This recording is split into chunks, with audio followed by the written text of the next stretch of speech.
जय श्री राम, जय Shri Mahakal. Hindustan aeronautics limited 2 दिन में 12% से ज़्यादा गिरा है। लोगों के दिमाग में आ रहा है कि यार अब इस कंपनी में फ्यूचर ब्राइट लग रहा है या नहीं, और क्या इस फ्यूचर में हम लोग जो इन्वेस्टेड हैं उनका फ्यूचर तो ख़राब नहीं हो जाएगा। बट ये ध्यान रखिएगा, ये कोई बाइंग सेलिंग रिकमेंडेशन नहीं है। इसको बाइंग सेलिंग के हिसाब से मत देखिए, इसको प्योरली एजुकेशन पर्पस के हिसाब से देखिए और समझिए कि क्या हुआ है एग्जैक्टली एचएएल में, और क्या यहाँ से एक बहुत खतरनाक खाई दिख रही है जहाँ पर एकदम से गिर जाएगा ये स्टॉक या फिर रिकवर हो जाएगा। तो जैसा कि आप जानते हैं कि मैं नॉर्मली अपने इन तरह के वीडियोस को मैं कुछ चैप्टर्स में डिवाइड करता हूँ। मैंने इसको किसी भी चैप्टर में डिवाइड नहीं किया है। इसको क्लियरली पॉइंट वाइज हम लोग देखेंगे और पॉइंट वाइज समझते चलेंगे कि एग्जैक्टली कंपनी में क्या हुआ है। कंपनी में न्यूज़ फ्लोज बहुत ज़्यादा हो गए हैं, बहुत ज़्यादा न्यूज़ें चल रही है। अभी लेटेस्ट एक खबर आई है कि जो इनके पास फाइटर जेट्स हैं तेजस, 5 तेजस इनके पास रेडी हैं इंडियन एयरफोर्स को देने के लिए, जो कि पहले देने चाहिए थे ने, बट दे ये अब रहे हैं। और क्यों ऐसा हो रहा है? क्योंकि इनका जो इंजन है, जेट्स का इंजन जो है वो आता है अमेरिका से।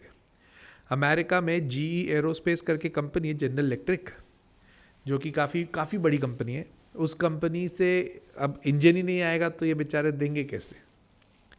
तो एक ये बहुत ही ख़तरनाक चीज़ चल रही है। और जीई एरोस्पेस ने ना पहले भी इनके काफ़ी डिले किए हैं इंजन्स। तो अगर इंजन्स वहाँ से नहीं आएंगे, डिज़ाइनिंग से लेके पूरा का पूरा जो कवरेज है वो पूरा कर लेते हैं अच्छे से, बट इंजन के बिना तो कैसे देंगे ना। तो ये दिक्कत आ रही है इनको मेनली। इनका एक और चीज़ का कहना है कि 9 और जेट्स इनके पास रेडी हैं, बस वो सिर्फ इंजन फिट करना है उसमें। मेरे को ये वाली न्यूज़ पढ़ के थोड़ा सा ना अलग सा लगा। ये बोल रहे हैं सिर्फ इंजन फिट करना है, बाकी सब तैयार है। अरे बाकी बचा क्या? मतलब जेट्स उड़ रहे हैं बिना इंजन के बिना कैसे होएगा? बोले सब रेडी है हमारे पास। तो 9 और जेट्स रेडी है इनके पास, सिर्फ इंजन नहीं है। ये मेरे को पढ़ के ना बड़ा मज़ा आया। तो मतलब इसके ऊपर तो आप लोगों के लिए वीडियो बनाना ज़रूरी है। उसके वो मेन पार्ट है यार, जी से जो आ रहा है बीच में है ना। एक चीज़ हुई थी, अगर आप लोगों को ध्यान है तो, बीच में मोदी जी जब गए थे ना यूएस, तो ट्रम्प साहब से जब मिले थे तब उन्होंने वहाँ पे क्या किया था, वहाँ के कुछ रफ़ेल ये खरीद के आए थे, सेकेंड हैंड खरीद के आए थे। और हुआ ये था कि जैसे ही इन्होंने रफ़ेल खरीदे तो जीई इलेक्ट्रिक ने अपने जो ये जितने इंजन थे ना वो रिलीज़ किए थे। ये बात कर रहा हूँ मैं करीब 1.5 साल हो गया इस बात को। मतलब अब सोचो कि पॉलिटिक्स कितनी खतरनाक हो सकती है, वर्ल्ड पॉलिटिक्स कितनी खतरनाक है, जियो पॉलिटिक्स कितनी खतरनाक है। यहाँ पर उन्होंने रेफेल्स खरीदे, सेकेंड हैंड है, नए नहीं है अपने पास, जो अभी ये खरीदे थे यूएस से। और उसके बाद में हाथों हाथ जी इलेक्ट्रिक ने, जो कि अमेरिकन, जी एरोस्पेस जो अमेरिकन कंपनी, उसने अपने रिलीज़ कर दिए। चीज़ों को गहराई में समझने में जो मज़ा है ना, आपको क्लैरिटी भी आती है और उसके बाद समझ में आता है कि एग्जैक्टली चल क्या रहा है। एक तरह से वर्ल्ड का जो ये पूरा जियो पॉलिटिक्स का सेटअप है ना, मेरे को ऐसा लगता है चेस का गेम हो गया है। आप लोग अगर खेलते हैं चेस तो आपको पता पड़ेगा, बहुत सारे प्यादे हैं, 2 घोड़े हैं, 2 हाथी हैं, राजा रानी एक है, उनको ही बचाने में सब लगे हैं। एक तरफ यूएस है, एक तरफ दूसरी कंट्री है। एक यूएस का गुट बना हुआ है, एक दूसरे सेटअप का गुट बना हुआ है। तो ये सब चीज़ें जब देखते हैं हम लोग डिटेल में, तो चीज़ें क्लैरिटी से भी समझ में आती है कि एग्जैक्टली चल क्या रहा है मार्केट में। अब ये चीज़ समझना हमें बहुत ज़रूरी है कि जीई एरोस्पेस से अगर हमें नहीं मिलते इंजन्स तो इनके से ऊपर दिक्कत आएगी।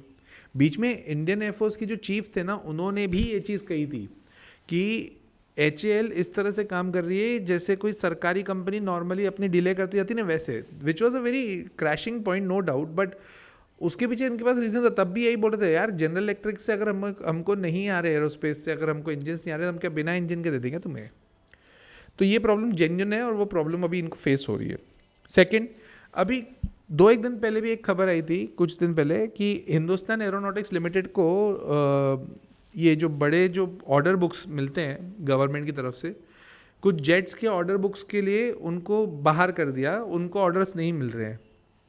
ठीक है, और L&T को मिल रहे हैं, टाटा को मिल रहे हैं, भारत फोर्ज को मिल रहे हैं। इसको लेके ना मैंने सोशल मीडिया पे भी कुछ चीज़ें सुनी, मेरे को बहुत अजीब सी लगी। तो मेरे को था कि मैं आप लोगों से ये चीज़ क्लियरली एक चीज़ शेयर कर लें हम लोग कि यार आप एक बात सोचो, अगर बड़ा ऑर्डर आ रहा है जेट्स का और उसमें L&T को ऑर्डर मिल जाता है, टाटा को मिल रहा है, भारत फोर्ज को मिल रहा है और हिंदुस्तान एरोनॉटिक्स को नहीं मिल रहा है। अब लोग बोल रहे हैं सर ये बहुत नेगेटिव हो गया, मतलब क्या सरकार का दिमाग HAL पे नहीं है, सरकार HAL के बारे में नहीं सोच रही है? मतलब यार थोड़ा डिटेल में जाना ज़रूरी है। सिर्फ ऊपरी ऊपरी बात सुन के ना हम डिटेल में अपना डिस्कशन छोड़ देते हैं, फिर हम सोचते हैं हाँ जो दिख रहा है वही होगा। अरे भाई पहले ही हिंदुस्तान एरोनॉटिक्स लिमिटेड का एग्जीक्यूशन का इशू चल रहा है, मतलब इनके पास जनरल इलेक्ट्रिक की तरफ से तो अभी तक आ नहीं रहे ना इंजन्स। अगर उधर से इंजन आ ही नहीं है, इन अपने करंट डिलीवरी नहीं कर पा रहे हैं, तो तुम 2 मिनट सोचो कि अगर करंट डिलीवरी नहीं कर पा रहे तो ये बाकी के कैसे कर पाएंगे? How that is practically possible? और अगर वो प्रैक्टिकली पॉसिबल नहीं है तो उनके पास ऑर्डर नहीं आ रहे तो क्या दिक्कत है? कोई दिक्कत की बात है ही नहीं। अब गवर्नमेंट को तो चाहिए ना, तो वो कहीं ना कहीं तो ऑर्डर डाइल्यूट करेंगे। ये कोई नेगेटिव पॉइंट नहीं था, मार्केट ने इसको नेगेटिवली लिया, इसमें मुझे कोई डाउट नहीं है, बट ये नेगेटिव पॉइंट नहीं है। HAL ने अपने क्लैरिफिकेशन में क्लियरली कहा है कि भाई हमारे पास ऑलरेडी बहुत सारे ऑर्डर है, हमको और ऑर्डर की अभी एज ऑफ नाउ तो ज़रूरत भी नहीं है। तो ये चीज़ मेरे को थोड़ी सी सही लगी। अभी इनके पास ऑलरेडी 156 एडिशनल LCH का ऑर्डर है, पवन हंस का ऑर्डर है, 10 ध्रुव हेलीकॉप्टर्स का ऑर्डर है। मतलब यार ऑर्डर बुक इनकी भरपूर है। मार्केट ने इसको नेगेटिव इसलिए लिया क्योंकि अब देखो इनका बिजनेस था, अगर ये एक्सपैंड नहीं करेंगे तो बताओ दूसरी कंपनियां कर ली। अरे यार ठीक है यार, करेंगी सही ना यार, डिमांड अगर ज़्यादा है कंपनी कैपेसिटी पे भी तो काम करेगी। आप लोगों को लग रहा होगा सर आप HAL के लिए वैसे भी बहुत हमेशा पॉजिटिव रहते हो। अरे बात पॉजिटिव रहने की बात नहीं है, जो है वो है। आज अगर एक बात बताओ, अगर मेरी काम करने की कैपेसिटी 20 घंटे की है, अब मेरे को तुम 26 घंटे का काम दे दो, उसके बाद दो लोग नहीं हम 4 घंटे का और देना चाहते हैं, मैं कर तो 20 घंटे का ही कर पाऊंगा ना यार। तो ये चीज़ मैं ऑलरेडी अपने साथ भी फेस करता हूँ, वो मेरे को कंपनी के साथ दिख रही है। और ये ऐसा नहीं सिर्फ HAL, सब कंपनीज के साथ में इतना डिटेल में देखना पड़ता है, राइट। आ जाते हैं अपन इसके टेक्निकल्स के ऊपर। अब टेक्निकली क्योंकि इतना तेज़ी से गिरा है, तो जब तक अब 4500 के ऊपर नहीं जाएगा तब तक ये अपना रेजिस्टेंस नहीं तोड़ेगा, ट्रेंडिंग रेजिस्टेंस बना है। अभी ट्रेंडिंग रेजिस्टेंस क्या होता है ना, आप कभी भी चार्ट में देखना, डेली चार्ट में देखो तो ज़्यादा बेहतर लगेगा। आप देखेंगे ना वो गिरते गिरते गिरते गिरते गिरते आपको चार्ट दिखेगा, तो इसको बोलते हैं ट्रेंडिंग रेजिस्टेंस। अब ये जब गिरते गिरते गिरते गिरते नीचे आ रहा है, अब ये जब तक तोड़ेगा नहीं तब तक वो रेजिस्टेंस सही होगा नहीं। और 4500 इसका बहुत क्रिटिकल है, उसके ऊपर जाएगा ना तो 4800 क्रिटिकल है, फिर 5050 क्रिटिकल है, और जब तक 5260 नहीं जाता, मतलब इन शॉर्ट HAL के लिए अब रेजिस्टेंस बीच में अटकने बहुत सारी है। तो फिर हमें क्या करना है सर? अब हम क्या करें? रुकना पड़ेगा। नीचे सपोर्ट देख लेते हैं। सपोर्ट अब एकदम नीचे जाके है 3200 का, तो 3200 का सपोर्ट है, और ऊपर 4500 4800 5050 5260 5700 इतने सारे रेजिस्टेंसेज हैं। मतलब इन शॉर्ट अगर आपको इसमें बैठना है तो आपको लॉन्ग टर्म ही बैठना पड़ेगा, ये बार बार आपको फ्लक्चुएशंस तो देगा, ठीक है। और तो और अगर इतना डिटेल में अगर आपको चीज़ें सीखनी है ना, तो मेरा कोर्स है द लॉजिकल इन्वेस्टर, जो मैं आपको ट्रेंडिंग रेजिस्टेंस बता रहा हूँ, सपोर्ट्स बता रहा हूँ, ये उसमें सिखाया जाता है। और इनफैक्ट ये वाली चीज़ों में मैं अपने स्टूडेंट्स के साथ में बहुत जगह पर वीडियो कॉल करने लग जाता हूँ। देखो अभी ऐसा हुआ, ग्रुप कॉल होता है, ग्रुप कॉल में वीडियो कॉल कर लो, सबको एक बार में ही समझ आता है कि हाँ इसमें ऐसा आ रहा है, इसमें क्या करना है क्या नहीं करना है। पैसे बनाने हैं तो लॉन्ग टर्म ही विजन रखना पड़ेगा, ट्रेडिंग के हिसाब से तो बिल्कुल नहीं बनते हैं, और लॉन्ग टर्म में ही पैसे बनते हैं।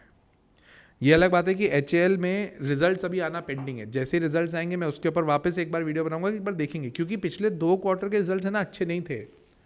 और मैंने पिछले जो HAL के ऊपर वीडियो बनाया था ना, मैंने उसमें क्लियरली बताया था कि अगर दिसंबर क्वार्टर का रिजल्ट इतना अच्छा नहीं आएगा ना, तो हम लोग एक बार सोचेंगे कि इस कंपनी में अब हमें करना क्या है। तो आप लोगों को भी इसका विजन रखना पड़ेगा। मैं अपने लेवल पे तो इसका पूरा आपको विजन दूंगा ही सही, पूरा डिटेल एनालिसिस दूंगा ही सही, जैसे रिजल्ट आएगा। मैं इन्वेस्टेड हूँ अभी भी, और मैं इतनी आसानी से नहीं छोड़ूंगा अनलेस एंटिल दिसंबर क्वार्टर का रिजल्ट बहुत ज़्यादा खराब होता है, तो मेरे को एक बार सोचना पड़ेगा। But as of now long term के लिए तो मेरे को ठीक लगता है।